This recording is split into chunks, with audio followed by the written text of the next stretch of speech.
ನಮಸ್ಕಾರ ವೀಕ್ಷಕರೇ, ನಾನು ನಿಮ್ಮ ಗಿರಿಧರ್ ಭಟ್. ನೋಡಿ, ಕಷ್ಟದ ಸಮಯ ಹೇಗೆ ಕಳಿಬೇಕು? ಒಂದು ಮಾತು ಬರುತ್ತೆ, ಪ್ರಳಯೇ ಭಿನ್ನ ಮರ್ಯಾದ ಭವಂತಿ ಕಿಲ ಸಾಗರ ಭೇದಮಿಚ್ಛಂತಿ ಪ್ರಳಯೇಸಿನ ಸಾಧವ. ಅಂದರೆ ವಿಶೇಷವಾಗಿ ಸಾಗರ ನೋಡಿರುತ್ತೆ, ಸಮುದ್ರ ಸಾಗರ ಬಹಳ ಗಂಭೀರವಾಗಿರ್ತಕ್ಕಂಥದ್ದು. ಅದು ಬಹಳ ವಿಶೇಷವಾಗಿ ಗಂಭೀರದಿಂದ ಇರುತ್ತೆ ಎಂಬುದಾಗಿ ನಾವು ನಂಬಿರ್ತೇವೆ. ಆದರೆ ಪ್ರಳಯ ಬಂದರೆ ಅದರ ಮರ್ಯಾದೆ ಕೂಡ ಅದು ಉಲ್ಲಂಘನೆ ಮಾಡುತ್ತೆ, ಮರೆತು ಹೋಗುತ್ತೆ. ಅಂದರೆ ಅದು ದಡವನ್ನು ಕೊರಿಬೋದು, ಈ ದಂಡೆ ಏನಿದೆ ಅದನ್ನು ಕೊರಿತಾ ಹೋಗುತ್ತೆ. ಜೊತೆಗೆ ಜಲ, ಕೆರೆ, ಈ ನದಿ, ಕೆರೆ ಏನೇನಿದೆ ಆ ಜಲ ಎಲ್ಲ ಒಂದು ಮಾಡಿಬಿಡುತ್ತೆ.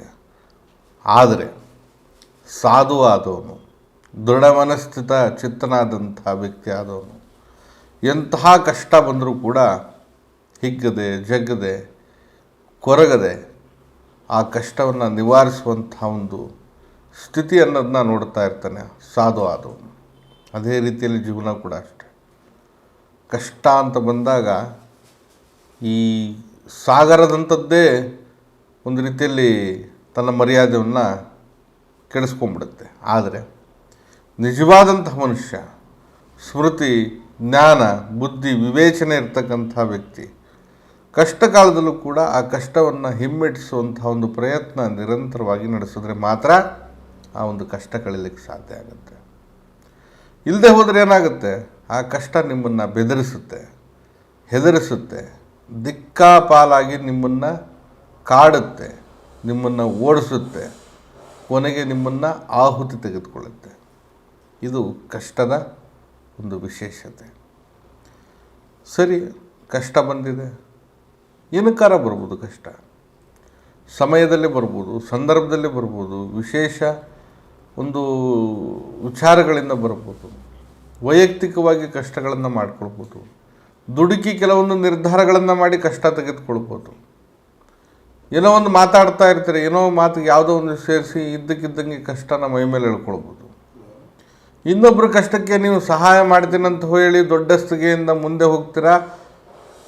ಅದರ ಮಧ್ಯಂತರದಲ್ಲಿ ನೀವು ಜವಾಬ್ದಾರಿ, ನೀವು ಜಾಮೀನಾಗಿ ಆ ಸರ್ವ ಸಮಸ್ಯೆಗಳನ್ನು, ಬಾಧೆಗಳನ್ನು ತಲೆ ಮೇಲೆ ಎಳ್ಕೊಂಡು ಆ ಕೂಪದಲ್ಲಿ ಬೀಳ್ತೀರ.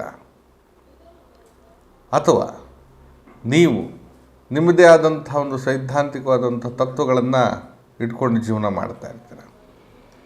ಯಾವುದೋ ಒಂದು ವಿಚಲಿತವಾದಂಥ ಒಂದು ವ್ಯಕ್ತಿತ್ವವನ್ನು ಮತ್ತೊಬ್ಬರು ನಿಮ್ಮ ಜೀವನದಲ್ಲಿ ಪ್ರವೇಶ ಮಾಡಿ ನಿಮ್ಮನ್ನು ಕಷ್ಟಕ್ಕೆ ನೂಕಬಹುದು, ತಳ್ಳಬಹುದು. ಹೇಗೆ ಅಂತ ಹೇಳಲಿಕ್ಕಾಗಲ್ಲ.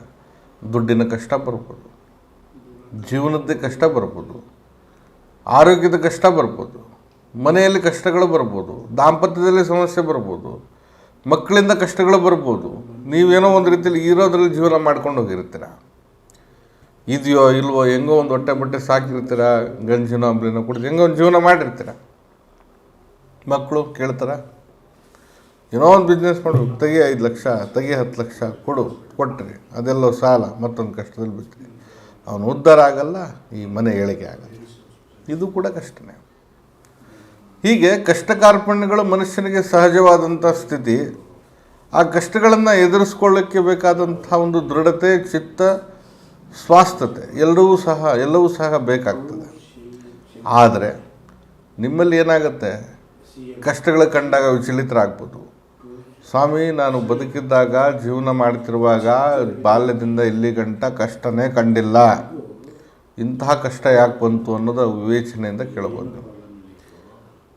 ನೋಡಿ, ಕಷ್ಟ ಕೊಟ್ಟಷ್ಟು, ಕಷ್ಟಪಟ್ಟಷ್ಟು, ಹಾಗೆ ಕಷ್ಟ ನೀವು ಮೈ ಮೇಲೆ ತಗೊಂಡಷ್ಟು ನಿಮ್ಮ ಜೀವನ ಒಂದು ರೀತಿಯಲ್ಲಿ ಪುಟಿದೇಳುತ್ತೆ.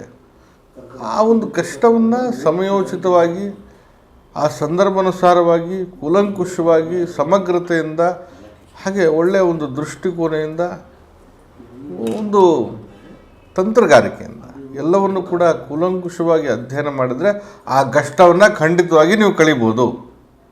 ಅಷ್ಟೇ, ಬೇರೆ ಇದಕ್ಕೆ ಮಾರ್ಗ ಭಾಳಷ್ಟು ಇರ್ತದೆ. ಆದರೆ ತಂತ್ರದಲ್ಲಿ ನೋಡಿ, ನಿಮ್ಮ ಕಷ್ಟ ಕಳೆಯಲು ಈ ಮಂತ್ರ ಏನಿದೆ ಬಹಳಷ್ಟು ಫಲಕಾರಿ, ಸಿದ್ಧಿಕಾರಿ, ಹಾಗೆ ವಿಶೇಷವಾದಂಥ ನಿಮಗೆ ಪರಿಹಾರವನ್ನು ಸಹ ಕೊಡುತ್ತೆ. ಯಾವುದು ಮಂತ್ರ ಗೊತ್ತಿದೆ ನಿಮಗೆ, ಸ್ವಸ್ತಿಕ್ ಮಂತ್ರ. ನಾನು ಮತ್ತೊಮ್ಮೆ ಹೇಳೋದಲ್ಲ, ಬಹಳಷ್ಟು ಜನ ಗೊತ್ತಿರುತ್ತೆ, ಆದರೂ ಇನ್ನೊಮ್ಮೆ ಹೇಳ್ತಾ ಇದ್ದೀನಿ. ಸ್ವಸ್ತಿಕ್ ಮಂತ್ರ. ಒಂದು ಕಪ್ಪು ಹಲಗೆಯನ್ನು ತೆಗೆದುಕೊಳ್ಳಿ, ಸ್ಲೇಟು, ಪಾಟಿ ಏನಂತೀರ ಅದನ್ನು ಅಂದ್ಕೊಳ್ಳಿ, ತೆಗೆದುಕೊಳ್ಳಿ, ಅಥವಾ ಮರದ್ದೇ ತೆಗೆದುಕೊಳ್ಳಿ. ಒಂದು ಬಳಪದಿಂದನೋ ಅಥವಾ ನಿಮ್ಮ ಹತ್ರ ನೀವು ಡ್ರಾಯಿಂಗ್ ಚೆನ್ನಾಗಿದ್ದರೆ ಕಲರ್ ಆಗಿ ತಾವು ಸ್ವಸ್ತಿಕ್ ಗುರುತನ್ನು ಬರಿಬೋದು, ಅಥವಾ ಬಳಪದಲ್ಲೇ ಬರೀರಿ, ಏನು ತೊಂದರೆ ಇಲ್ಲ. ಅಥವಾ ಅರಿಶಿನ ಕುಂಕುಮವನ್ನು ಮಿಶ್ರಣ ಮಾಡಿ ಬರೀರಿ, ಕುಂಕುಮದಿಂದ ಬರೀರಿ, ಗೋರಂಜನದಿಂದ ಬರೀರಿ.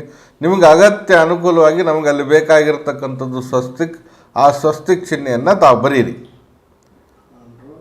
ಬರೆದ ನಂತರ ತಾವು ಅದನ್ನು ಸ್ವಲ್ಪ ಶೃಂಗಾರ ಮಾಡಿ, ಶೃಂಗರಿಸಿ. ಅದನ್ನು ಭಾಳ ವಿಶೇಷವಾಗಿ ಅದನ್ನು ಶೃಂಗಾರ ಮಾಡೋದ್ರಿಂದ ನಿಮ್ಮ ಕಷ್ಟಗಳು ಬೇಗ ಕಳೆಯುತ್ತೆ ಅನ್ನೋದು ನನ್ನ ನಂಬಿಕೆ.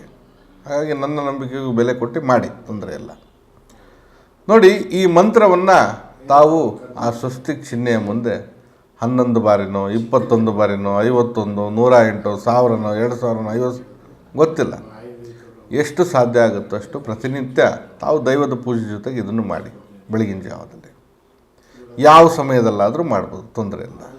ಮಂತ್ರ ಸ್ವರೂಪ ಹೀಗಿದೆ: ಓಂ ಸ್ವಸ್ತಿನ ಇಂದ್ರೋ ವೃದ್ಧಿಶ್ರವ, ಸ್ವಸ್ತಿನ ಪೂಷ ವಿಶ್ವವೇದ, ಸ್ವಸ್ತಿನೋ ಬೃಹಸ್ಪತಿ ದದಾತು, ಓಂ ಶಾಂತಿ ಶಾಂತಿ ಶಾಂತಿ. ಈ ಮಂತ್ರವನ್ನು ಹೇಳ್ಕೊಂಡೋಗಿ ಸಾಕು.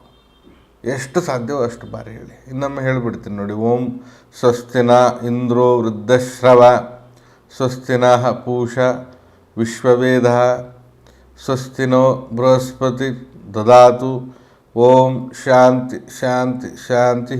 ಈ ಮಂತ್ರವನ್ನು ಹೇಳ್ತಾ ಹೋಗಿ ಒಂದಿಷ್ಟು ಬಾರಷ್ಟು ಹೇಳಿ. ಖಂಡಿತ ನಿಮ್ಮ ಕಷ್ಟ ಆ ಕ್ಷಣದಲ್ಲೇ ಕಳೆಯುವಂಥ ಒಂದು ಪರಿಹಾರ ಇದಾಗಿದೆ. ಅಷ್ಟು ಬಲಯುತವಾಗಿರ್ತಕ್ಕಂಥದ್ದು, ಬಲಿಷ್ಠವಾಗಿರ್ತಕ್ಕಂಥ ಮಂತ್ರ ಸ್ವರೂಪ ಇದು. ಹಾಗಾಗಿ ಮಾಡಿ ಇದನ್ನು. ಆ ಒಂದು ಸಾಂದರ್ಭಿಕ ಅನುಸಾರವಾಗಿ ಯಾವ ಕಷ್ಟ ಕೋಟಲೆಗಳಿದ್ದಾವೆ ಅದರಂತೆ ನಾವು ಇದನ್ನು ಪ್ರಯೋಗಿಸ್ತಾ ಹೋದರೆ ಖಂಡಿತ ಶುಭ ಫಲಿತಾಂಶ ಕಾಣ್ಬೋದಾಗಿದೆ. ಹಾಗಾಗಿ ಖಂಡಿತ ವೀಕ್ಷಕರೇ ಮಾಡಿ, ಇದರಿಂದ ನಿಮಗೆ ತಿಳಿಯುತ್ತೆ. ನಿಮ್ಮ ಕಷ್ಟ ಕಳೀಲಿ, ಆನಂದ ಅನುಭವಿಸಿ, ಉಜ್ವಲತೆ ಇರಲಿ, ನಿರಂತರವಾಗಿ ಬೆಳಕಿನ ಹಾದಿಗೆ ಸಾಗಿ. ನಾನು ನಿಮ್ಮ ಗಿರಿಧರ್ ಭಟ್. ನಮ್ಮ ಕಚೇರಿ ಮನೆ ಜ್ಞಾನಭಾರತಿ ಯೂನಿವರ್ಸಿಟಿ ಕ್ವಾರ್ಟರ್ಸ್ ಸರ್ಕಲ್ನಲ್ಲಿದೆ. ಬರೋರು ಮೊದಲೇ ಸಮಯವನ್ನು ನಿಗದಿಪಡಿಸ್ಕೊಂಡು ಖಾತ್ರಿಪಡಿಸ್ಕೊಂಡು ಬನ್ನಿ. ಹಾಗೆ ಈ ನಮ್ಮ ಸ್ಥಳಕ್ಕೆ ಬರಲಿಕ್ಕೆ ಸಾಧ್ಯ ಆಗದೇ ಇದ್ದರೆ ಕರೆ ಮಾಡಿ, ಮುಕ್ತ ಸಮಾಲೋಚನೆ ಮಾಡಿ. ಎಲ್ಲರಿಗೂ ಕೂಡ ಶುಭವಾಗಲಿ. ನಮಸ್ಕಾರ.